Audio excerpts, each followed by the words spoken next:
Alam niyo po, ang isa sa napakaganda ng tanong, napakaganda ng kanyang pahayag, kanyang pinupunto dito po sa day 3 ng impeachment trial ay walang iba, ito pong ating kagalang-galang na senadora na si Risa Hontiveros. At yung pong kanyang pahayag dito ay talaga namang yan po yung punto na naiisip ko habang pinapanood ko yung impeachment trial kanina. Sabi ko, saktong-sakto, parang narinig ni Senator Risa Hontiveros yung gusto kong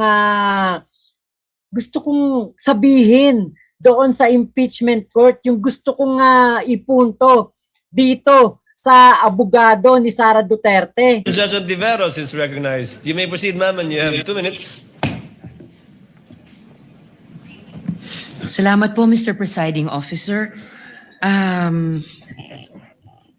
Para sa Counsel for the Defense, Mr. Presiding Officer, just for clarity, ano pong relevance nung video na ipinakita ni Attorney Zuleika Lopez? Yan. Sinasabi po ba ng depensa na yung mga alleged threats o alleged incitements ni VP Duterte ay prompted nung detention ni Attorney Lopez? Yes, Your Honor.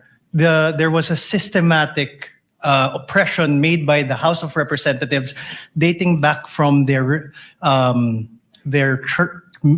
even before their mini trial, Your Honor. The committee headed by Representative Joel Chua began investigating the Vice President and her people, even when Attorney Zuleika Lopez was being interviewed by the House Committee of Quadcom Committee, Your Honor. Even if she was answering the questions faithfully and to the best of her ability, she was cited in contempt, detained.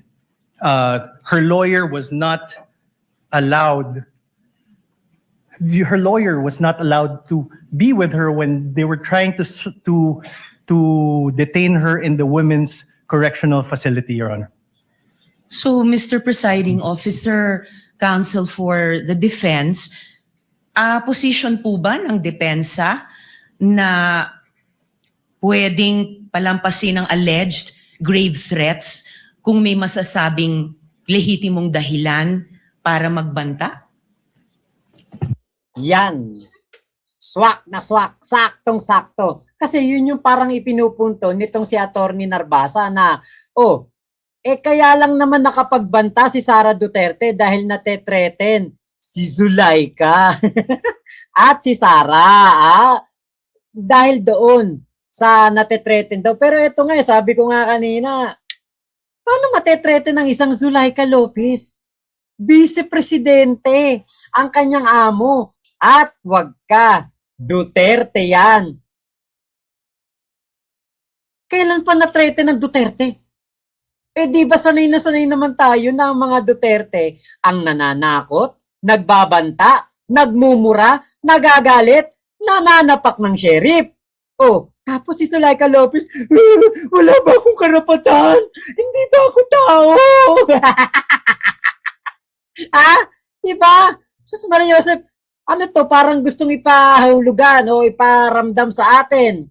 Nitong si Narbasa na dahil etong si Zuleika ay nanganganib na maipakulong doon sa koreksyonal. Kaya nakapagbanta etong si Sara Duterte. Diba? Alam niyo po, napakarami pong dirty tactics dito sa mundo ng ating korte. Lalo na po pag sa mga litigation, sa mga kasuhan talaga sa korte, yan yung ginagamit ni Narbasa dito po sa impeachment court. Magsasalita siya, katulad nun, example, nagsalita siya, si PBBM daw ang head ng executive. So parang tinatanim niya sa isipan ng mga Pilipino, kaya pala may impeachment trial dahil kay PBBM, siya pala ang head ng executive, hawak niya DOJ. Ang DOJ, hawak ang NBI. Kaya pala nag-imbestiga si Kalilong. Yun. Diba? Tapos, Sabay. Pagkatapos niya sabihin yun, sabay niya, okay, I withdraw. Diba? I-withdraw niya yung kanyang sinabi. Kaya lang, naiparinig na po sa buong Pilipinas. Napanood na po ng mga Pilipino. So nagtatanim po siya ng doubt dito sa ating kaisipan. Kahit na napanood natin yung video ni Sara Duterte na nagbabanta siya kay PBBM. Doubt, pagdududa ang itatanim niya sa isipan nating mga Pilipino. Pero, hindi nagtagumpay itong si Attorney Narbasa. Bakit?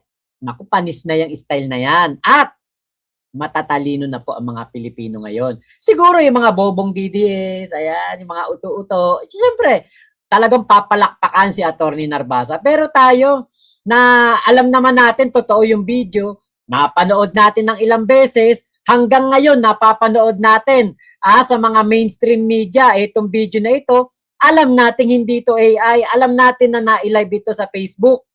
Hindi tayo madadala sa dirty tactics na yan ni Narbasa. Your Honor, that is not the point. No.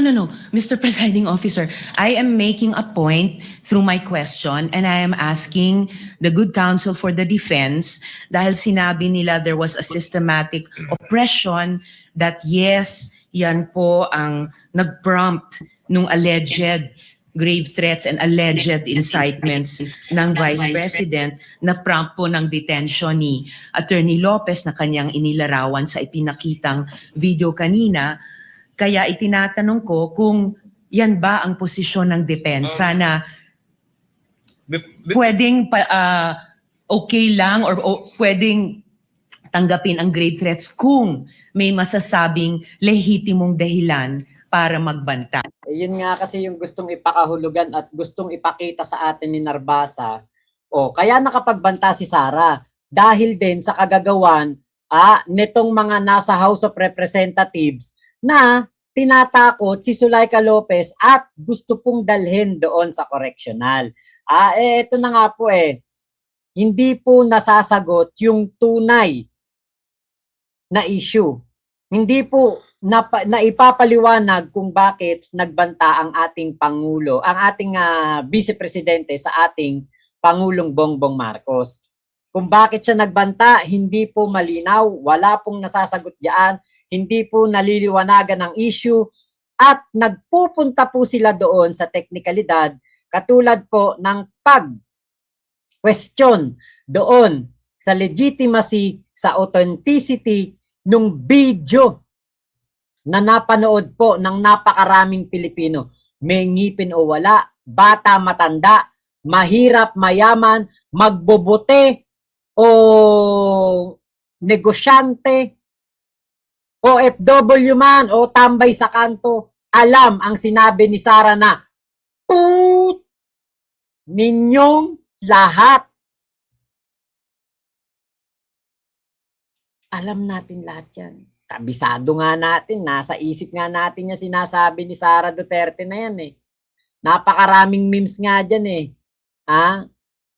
Kaya wag nyo na pong iligaw. Hindi nyo kami maililigaw.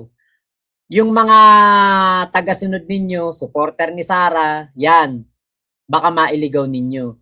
Pero kami, na mga matitinong Pilipino, hindi nyo po maililigaw yan sa amin. Hindi nyo po mailalayo ang tunay na issue.